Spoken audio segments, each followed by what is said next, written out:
Welcome to our deep dive today into, well, I guess you could say the world's most dangerous mountains. Some pretty intense stuff. Yeah. Yeah. We've got a list from 10 most today, but we're not just going to run down a ranking. Right. We're going to try and explore what makes these peaks so challenging. And why people want to climb them. Yeah. Despite all the danger. Despite the risks. Yeah. And all the amazing stories that go along with them, Yeah. It's a topic that I think maybe surprises people, You might think that the highest mountains are the most dangerous ones. Right. Not always the case. Yeah, Everest. Yeah. Yeah. Iconic, the highest point on Earth. But its fatality rate is actually lower than I think a lot of people might think. Yeah. Since 2000, it's been around 1.4 deaths per 100 summits. Over 7,500 people have successfully summited it throughout history. Yeah. And it's not to say that it's easy, of course. Right. Everest has got tons of its own challenges. Right. Extreme altitude, unpredictable weather, the Khumbu icefall. Oh, yeah. Have you seen those documentaries? Oh, intense. Oh, so intense. Yeah. So if Everest isn't the most dangerous, which mountain is? Well, our source points to K2. Uh-huh. It's the second highest mountain in the world. Okay. And it's got a reputation for being way more unforgiving. And there's been a lot of talk, even controversy, about the higher fatality rate for women climbers on K2. Really? That's interesting. I have heard about that. The K2 curse on women or whatever. Right. What is that all about?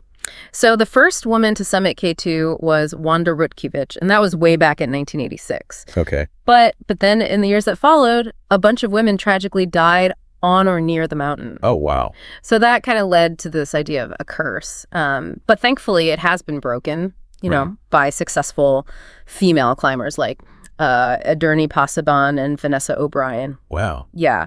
But the stats are, they're still pretty sobering. Yeah. Around 10% of all climbers, men and women who attempt K2, don't make it back. Makes you think about the motivations behind those climbs, doesn't it? It does. Knowing those risks, what drives people to those peaks? It's really complex. There's the physical and mental challenge, the allure of the unknown. Right. And of course, just the beauty of these mountains.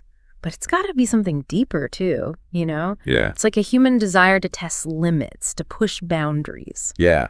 Almost like this primal urge to conquer these giants. Yeah. To stand on top of the world. Yeah.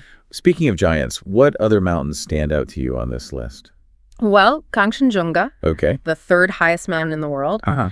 It's known for being incredibly beautiful, but its beauty kind of hides a danger with a fatality rate of around 20%, largely because of extreme cold and the threat of avalanches. It's a good reminder that, even the most beautiful landscapes can be pretty unforgiving. Yeah. Beauty is in the eye of the beholder, but the beholder better be skilled. Exactly. So what about Nanga Parbat? That's in Pakistan, right? That's on our list, and it has a pretty intense name, Killer Mountain. Yeah. Why is it called Killer Mountain? Well, Nanga Parbat is the 9th highest mountain in the world. Yeah. It's got some of the most, imposing features Okay. in the mountaineering world. Yeah. Like massive ice and rock ridges. And the Rupal face, which is the highest mountain face on the entire Earth, soaring over 15,000 feet from base to summit. Whoa, that's hard to even picture. I can see why it would attract certain climbers. Yeah. So what about its history? Has it always been this dangerous? Nanga Parbat has a really long and kind of tragic history. Okay. It was actually a huge focus for German climbers back in the 1930s when access to Everest was kind of limited to the British. Oh. So they saw it as the highest climbable peak, but, that its dangers were pretty evident. Right. So how many, attempts were made before someone finally got off the summit? The first successful ascent wasn't until 1953 by an Austrian climber named Hermann Buhl. Before that, 31 lives were lost trying to conquer Nanga Parbat. That's pretty intense. Yeah. I mean, it's like the sheer determination and maybe even recklessness Right. of early mountaineering. Yeah. It's incredible to think about. What about Annapurna? Yeah. It's the 10th highest mountain in the world, Right. but it has the highest fatality rate out of all of the 8,000er peaks. You got it. Really? Higher than K2, I wouldn't have guessed that. Yeah, it's pretty surprising. What's the rate? As of 2014, it was around 33%. That's crazy high. Why is that? Is it just technically hard to climb? While Annapurna is technically difficult, the main thing that makes it so deadly is avalanches. Oh, wow. It's super prone to them, and they're unpredictable, and they can be absolutely devastating. So it's not just the climber skills. Right. It's their ability to, I don't know, navigate these unpredictable natural forces. Exactly. And even with the best, preparation and expertise, there's always an element of risk on Annapurna. In 2014, a massive avalanche and snowstorm hit the mountain. Oh, gosh. Killed 43 people, required the rescue of over 500. That's awful. It was a terrible event. Really highlighted the power of nature and the risks of climbing in these environments. Yeah. Why would people choose to put themselves in that kind of danger? It's hard to understand. Yeah. It's a question that's fascinated people for centuries. That's true. Yeah. Yeah, it's almost like this duality. You know? You've got like this irresistible draw coupled with a very real sense of danger. I think that's a good way to put it, This push and pull, right. This fascination with the unknown and the limits of human endurance, but, alongside like that knowledge that the mountain is in control, right. Ultimately. Speaking of control, or maybe the lack thereof, our list also includes mountains that might not be as well known as Everest or K2, but they still have, they still hold their own unique challenges and have some pretty captivating stories kind of woven into their history. Oh, yeah. What about Sila Grande in the Peruvian Andes? Yeah. Isn't that the mountain that's featured in Touching the Void? That's right. The book and the film? Yeah. It's a truly remarkable story of survival. That film is intense. Oh, so gripping. Yeah, so gripping. For those who maybe haven't seen it, what happened? So Simpson and Yates, they were trying to climb the west face of Sila Grande, which is notoriously difficult. Okay. And they summited. Okay. But on the descent, disaster struck. Oh. Simpson fell and broke his leg. Oh, no. So Yates had to lower him down the mountain, using ropes. Oh, that's got to be so hard. Yeah. Especially in those conditions. Oh, it was a harrowing experience. Yeah. The visibility was really bad. And the situation was just getting worse and worse. Right. And at one point, with both of their lives kind of hanging in the balance, Yates made this agonizing decision to cut the rope. Cut the rope? Yeah. Oh, my God. It was a decision made in the most extreme circumstances, right? It was a desperate attempt to make sure that at least one of them survived. Right. And miraculously, Simpson survived the fall into a crevasse, and then, incredibly, crawled his way back to base camp over 3 days with a broken leg. Wait. Just melted snow. That's incredible. It's a true testament to human resilience, right? Yeah. And the will to survive. Right. And I think it's just a really powerful reminder that, even with careful planning, expertise, mountaineering is inherently unpredictable. Totally. And there are always those elements of risk and chance that are just out of our control. That's a good point. What about Denali? Highest peak in North America. Oh, yeah. Denali is a magnificent mountain, but it has got a unique set of challenges. It's not just about how tall it is. Okay. It's a long climb. Okay. Takes 2 to 4 weeks usually. And its extreme latitude and altitude create these conditions that are really hard to deal with. Like what kind of challenges are we talking about? Well, a combination of the latitude and altitude. I mean, the air is super thin. Right. And climbers they face a real risk of altitude sickness. Okay. And it can affect even the most seasoned mountaineers. And it can come on really fast. Wow. So you have to be super careful about monitoring and acclimatizing. Acclimatizing is key on Denali. Oh, absolutely. Right. Climbers need to gradually ascend so their bodies can get used to the decreasing oxygen levels. Right. If you rush the ascent, it can have, serious consequences. And to make it even more complicated, Denali is in an active seismic zone. Oh, wow. So there's the added risk of earthquakes. So you've got avalanches, extreme weather, earthquakes. I mean, are there any other dangers we should be aware of? Sometimes the biggest danger on the mountain isn't the mountain itself. What do you mean? Other people. What? How? Overcrowding has become a really big problem on some of the world's most popular peaks. Okay. It can make accidents more likely, rescue efforts way harder. Right. And it can even trigger avalanches because of all the people on the slopes. I can see how that would be a problem. Yeah. Too many people in a dangerous environment. Right. It's a recipe for chaos. Yeah, and our source highlights a couple mountains where overcrowding has become a major concern. Okay. One is Mont Blanc, the highest peak in the Alps. Okay. It's a classic climb with a long history. The first descent was way back in 1786, which a lot of people consider the birth of modern mountaineering. So it's been popular for centuries. And that's part of the problem. Exactly. Okay. It's estimated that over 20,000 people attempt to climb Mont Blanc every year.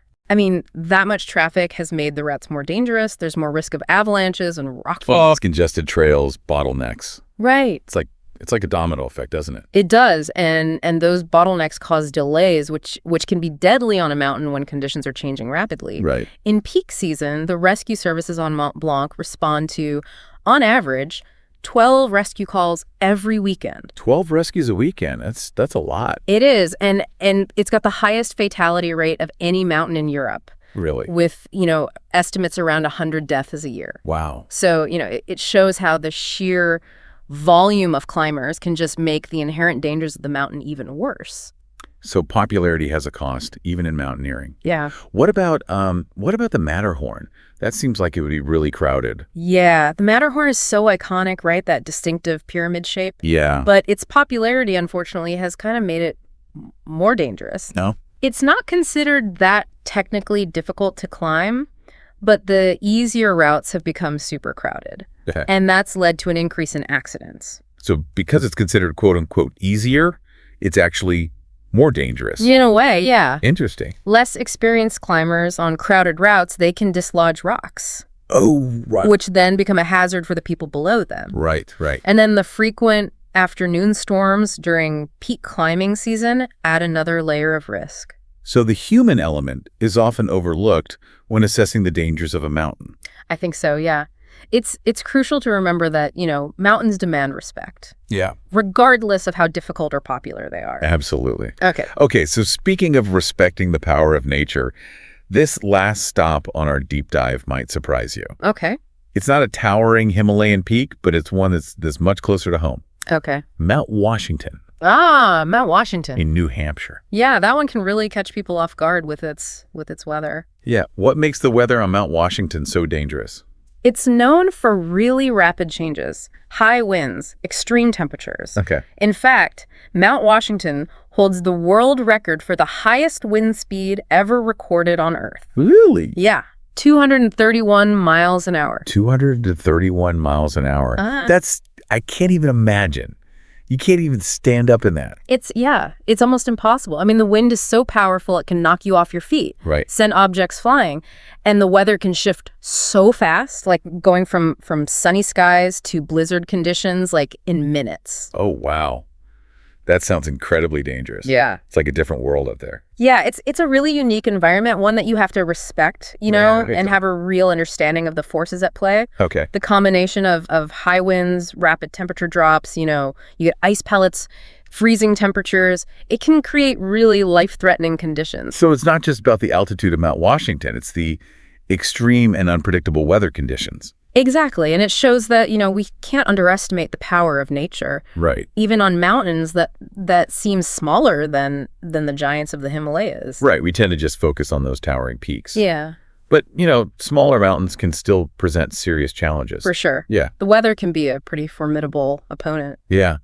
It really all comes down to preparation and awareness Yeah, and a healthy dose of respect for the environments that we choose to explore. absolutely. As we kind of wrap up our exploration of these peaks, is there anything that really stands out to you? I think what fascinates me is how diverse the dangers are. Right. It's not just about altitude or, the technical climbing difficulty. It's like each mountain has got its own unique set of challenges. Right. And we've covered a lot. We've got avalanches, we've got extreme weather, overcrowding, even earthquakes. It's amazing to think about, like, nature is so powerful and we should never underestimate it. Yeah. even with all our modern gear and technology. Absolutely. And it makes you think about, the human element too. Right. That drive to explore, to push boundaries, Right? to experience these landscapes even when it's dangerous. It's like this complex mix of emotions, isn't it? It is. It's like the allure of these mountains, the challenge, the beauty, but also the risk, the consequences. It makes you wonder what draws people to these peaks. Yeah. When they know the potential cost, what motivates them? That's a great question for our listeners to think about. Why are we drawn to these mountains, even knowing the risks? Yeah. What is it about these environments that calls to us? Yeah. That pushes us to test our limits? Maybe it's a desire to connect with something bigger than ourselves. Right. Experience, like the raw power of nature. Or maybe it's about finding peace, solitude in these vast landscapes. Maybe it's testing our own resilience. Pushing beyond our comfort zones and discovering a strength that we didn't even know we had. Whatever the reason, I think it's clear that mountains hold a powerful allure. Yeah. They kind of beckon us to explore, to challenge ourselves. Right. And to confront, the untamed beauty of the natural world. Well, thank you so much for joining us on this journey today. Yeah, thanks for having me. We've scaled some of the world's most dangerous mountains, explored their unique challenges, and uncovered the stories of those who dared to conquer them. Absolutely. And as you continue your own journeys, whether they're literal climbs or metaphorical mountains that you have to overcome, Right. just remember to approach each challenge with respect, preparation, and an appreciation for the forces that shape our world. I agree. Until next time, stay curious, keep exploring, and always remember to respect the power of nature.